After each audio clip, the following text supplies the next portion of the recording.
Allah ganti dengan ketenangan enggak? Kerjanya diganti Allah dengan ketenangan, tapi kerja kita dengan Allah. Coba dengan yang lain. Apa yang kau alami, apa yang kau kerjakan hari itu ridho real. Ini enggak, gimana lah, awak nasibnya begini. Itu enggak itu. Jangan kalian, ya lah enaklah kalian kan enak kerjanya, besar gajinya. Awak kayak gini macam mana lah? Ada apa-apa bisa lah kalian jalan-jalan, aku enggak. Jangan begitu. Ridho dan rela kau dengan keadaan yang diberikan Allah. Kalau kau terus begitu, kau akan disepelekan orang. Kemudian kau akan terasa disingkirkan. Padahal nggak ada orang yang menyingkirkanmu dan mengasingkanmu. Tapi kau terasa asing karena terbawa oleh perasaanmu yang bodoh itu. Perasaan-perasaan itu tadi. Inilah awak apalah. Itulah penyakit itu. Jangan ada seperti itu. Itu penyakit. Ridholah kepada Allah. Itulah kehendak antara kudrat dengan iroda. Semua berlaku dalam kehidupan kita. Ada kudratnya Allah, ada irodatnya Allah. Bisa? Kalau ini mampu malam ini kita resap, kita jalankan, insya Allah berkah hidup. Tidak ada susahnya. Besok dibukakan Allah keran-keran yang terbaik buat kita. Tapi itu jalan dengan ridho. Siapa nggak perlu belajar kalau banyak enak-enak. Ikhlas sekali pun. Coba yang lain. Kalau dipuji-puji enak rasanya, nggak dipuji maka saya gitu. Saya lebih senang nggak dipuji, lebih senang dicaci daripada dipuji. Kalau dicaci saya cepat berubah, kalau dipuji saya tak berubah-ubah, malah semakin jelek pun. Contohnya, malah masa Ustaz terlambat azan di masjid, mencaci orang. Dengar saya kuping saya, wah Yusuf enak, kan gak enak perasaan itu. Tapi kalau Ustaz ini memang selalu ke masjid walaupun terlambat, bangga kita. Terlambat pun gak apa-apa, gak ada perubahan. Tapi coba kalau dia apa dicacinya kita, dia masa Ustaz terlambat ke masjid. Pasti nggak ada enak, ada yang nggak enak dalam hati. Besoknya tengok saya. Awalnya mungkin tengok saya, tapi besoknya karena Allah. 1 jam, aku nanti bukan lagi 10 menit, 1 jam sebelum waktu saya udah di masjid. Gitu. Karena menjaga waktu sebelum datangnya waktu itu jauh lebih enak ibadahnya. Kita berzikir menghadapi, kan kalau kita berzikir menunggu waktu sholat, pikiran dan hati kita sudah bersih. Ketika sholat itu khusyuk. Tapi kalau baru lagi merepet, siang itu begini, apa itu begini. Habis itu ayo sholat. Allah, iya betul tadi. Merasa iya. Maka di situ pikiran itu tadi. Maka kalau bisa, kecuali kita di sini ya. Kalau bisa di waktu-waktu khusus, coba dulu kau latih. Nanti kira-kira subuh atau zuhur sepakati 5 menit dulu atau 10 menit, tidak boleh lagi kita ngobrol. Ayo kita sama-sama bertafakur dulu di masjid. Tafakur kita di masjid. Baru kalau jamaah darul itu begitu 10 menit sebelum waktu sudah hilang dari kedai kopi. Semua udah di masjid tafakur. Datang orang ini. Dia akan menjadi daya tarik dan mereka ingin mencoba mengaji. Artinya dapat hidayah melalui dirimu, bersyukur. Artinya itu jaminan nanti di akhirat. Aku kata orang yang dapat hidayah bisa sekarang ini menjaga. Dulu saya di dunia menjaga waktu karena saya melihat dia berzikir menjaga waktu. Itu jadi syafaat buat diri.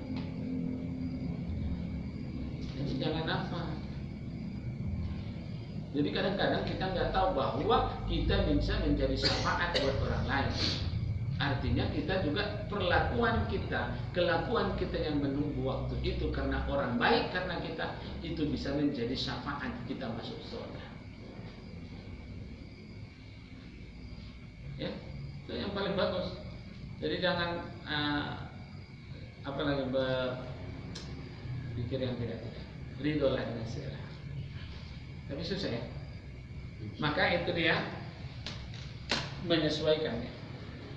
Ini kau, ini Allah,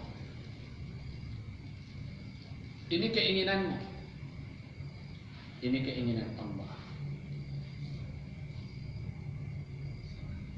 Ya, maka kamu harus apa? Sekarang saya tanya, keinginanmu yang harus diikuti Allah atau keinginan Allah yang harus kau ikuti?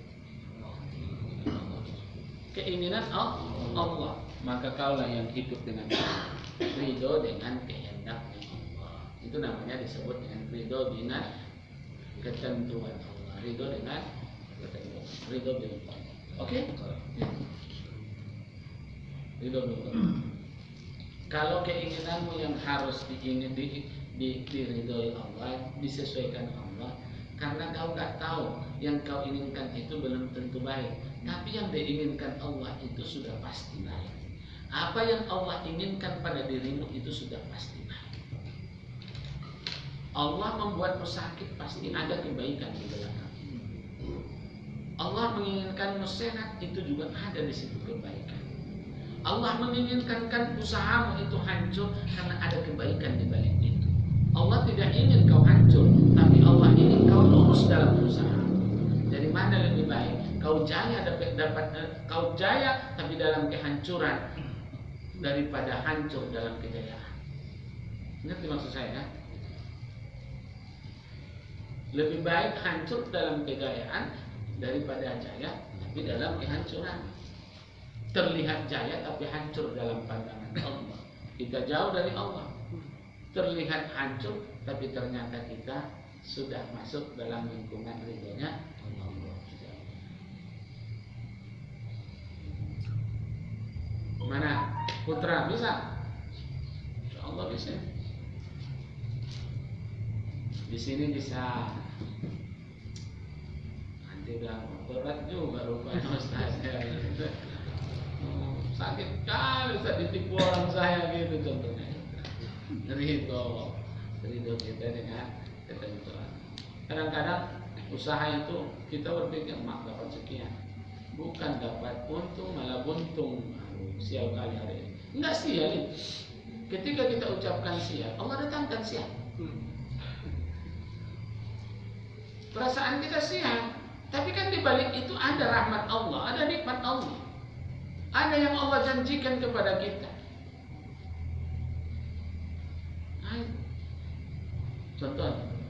Contoh saya, pengalaman saya. Wa amma bi nikmati rabbika. Berapa hari yang lalu Senin saya pergi ke Kisaran. Ya. Senin. Saya kan diajak. Ya kan? Kalau diajak biasanya kan nggak keluar biaya. Ternyata biaya saya keluar, uang saya keluar, uang kantong saya keluar. Kemudian terjadi masalah. Sudah. Tapi karena ditangani dengan ridho, pulang dari sana, Allah tidak melihat kekurangan itu dan kita tidak melihat kekurangan itu. Tapi Allah tambahi, Allah lipat gandakan dari yang lebih yang keluar itu. Bahkan yang keluar itu tak terasa, yang datang itu jauh lebih baik. Tapi mungkin kadang-kadang bukan dengan uang Allah kasih, tapi dengan apa? Dengan cara ada yang terlahir dalam keluarga kita itu suasana kebahagiaan yang gak kita rasakan jauh sebelumnya. Maka jangan nilai sesuatu itu hanya dengan uang. Ada yang lebih berharga dari itu. Ada saatnya uang itu walaupun kata orang kita tak bisa hidup tanpa uang. Tapi ada saatnya tidak ada apa-apanya uang itu dengan cara Allah berikan sesuatu keadaan yang lebih baik antara dengan uang yang itu dan dengan uang.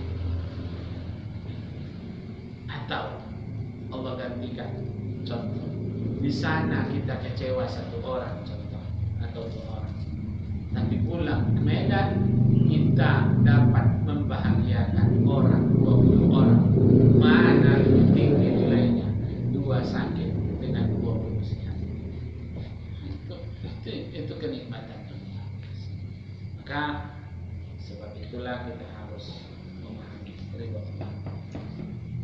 Belajar itu ya, belajar itu.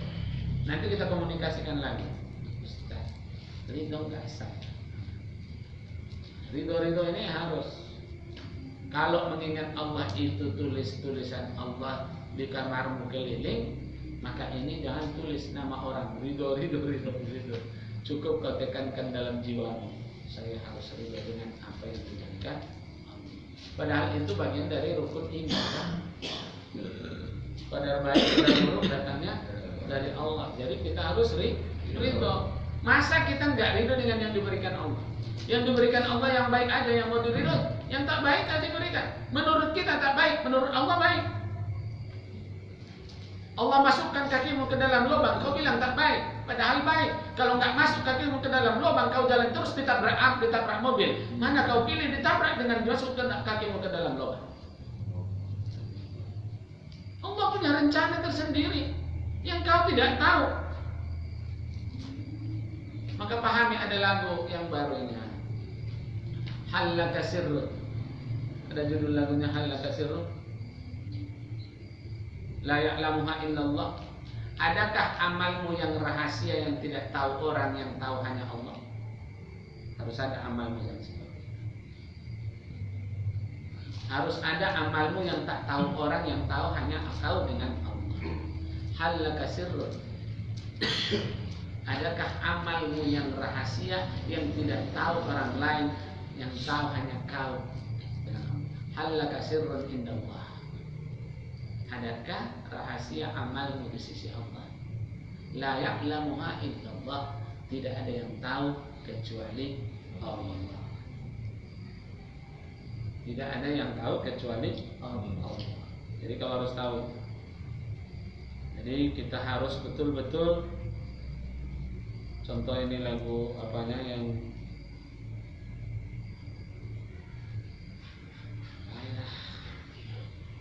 jadi kita kadang-kadang harus berpikir dan merasa lebih enak dalam hidup ini dengan cara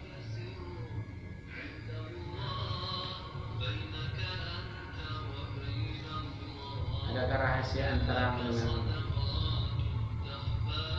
adakah sedekahmu yang tersembunyi yang kau tahu hanya dirimu dengan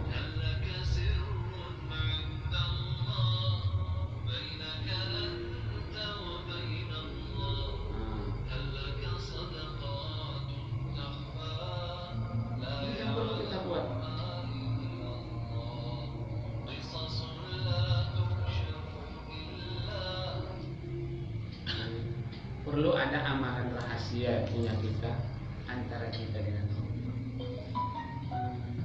Jangan amalan rahasiamu dengan istrimu. Kalau ngopi dengan orang rahasia dengan istrimu. Yang ada itu yang perlu rahasia kita dengan Allah. Ya, saya rasa itu aja dulu.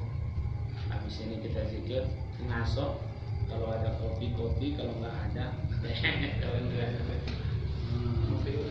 Ustaz, mau nanya dulu. ya. Jadi umpama kita sakit lah, dikasih Allah, itu kan kehendak Allah. Jadi kalau kita berdoa minta sembuh, apa itu kita nggak ridho, termasuk nggak ridho gitu? Ridho. Itu salah. Ridho kita bukan berarti apa? Karena ada ayat Allah. Ada juga hadis yang meminta kesembuhan. Tapi itu tingkatan-tingkatan yang berbeda. Jadi bukan nggak termasuk nggak ridho kita minta. Bukan tak ridho, tapi tingkatan ridhonya macam mana?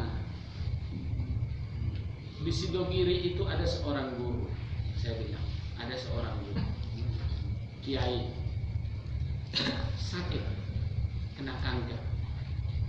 Ketika bereaksi kankernya itu, dia merasakan kesakitan yang luar biasa, sehingga dia menjerit, Allah, gitu kan? Kan biasa kita kalau merasakan itu, apa kata istrinya? Suamiku, kiai, saya khawatir jeritanmu ini seolah-olah kau tak ridho dengan pemberian Allah. Menangis kiai itu mendengar ucapan seorang istri yang begitu luar biasa. Kiai, saya khawatir jeritanmu seolah-olah kau tak ridho dengan apa yang dikehendaki Allah. Akhirnya dia itu tidak lagi menjerit. Dia hanya diam, meneteskan air mata, menyesali, seolah dia tidak ridho dengan apa yang dilakukan. Setelah terdiam sejenak, istrinya pun menangis. Tak lama wafatlah Kiai. Gambaran ini kita teringat dengan kisah Nabi Zakaria alaihissalam. Ketika dikejar-kejar oleh orang kafir, oleh Israel, dia lari, dia menemukan pohon yang besar, lalu dia bersembunyi di dalam pohon itu, membelahlah pohon itu karena dia bisa berbahasa dengan pohon itu. Lalu dia masuk ke dalam pohon itu. Datanglah setan memberitahu, "Hei kawan-kawan, dia berada di dalam pohon itu." Kelihatan pula jubah Zakaria sedikit. Akhirnya datanglah orang kafir itu mengambil gergaji, lalu digergajilah Nabi Zakaria. Pada saat sampailah ke bagian tubuh Zakaria alaihissalam, menjerit lagi, Allah, Allah, 2 kali menjerit. Lalu Allah mengatakan kepada Jibril, Jibril sampaikan kepada Nabi Zakaria, jika sekali lagi dia menjerit, akan kukeluarkan dia dari pintu-pintu kenabian. Apakah tidak seperti itu?